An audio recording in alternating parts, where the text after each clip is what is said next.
So I get this all the time. John, there's so many different terms that you throw out there about audio, and now I've heard of this other term called LUFS.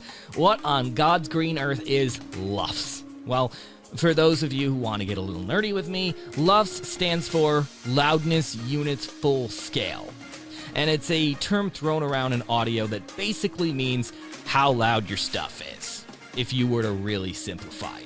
Now, amplitude is a little bit different, because with amplitude, we are also talking about how loud audio is, but we're talking about the loudest point of your audio.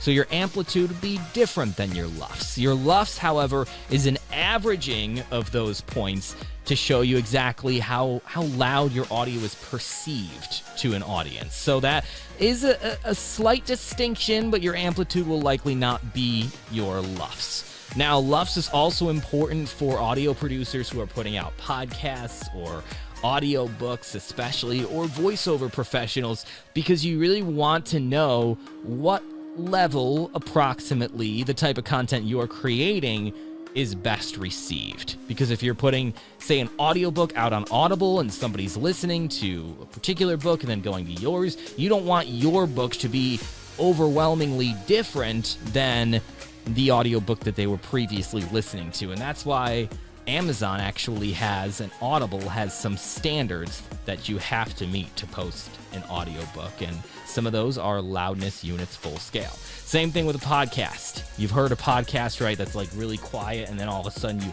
go into the next episode or the next podcast that you're going to listen to, and it blows your ears out, right? This is why loudness units full scale is really important. Now, there's a lot of LUFS meters available online. There's also LUFS meters typically built into your audio editing software. So LUFS, again, to really break it down, it's how loud your audio is, but on average, not the highest point, but on average how loud it is. And it's really important to know for producing audio content and distributing it online.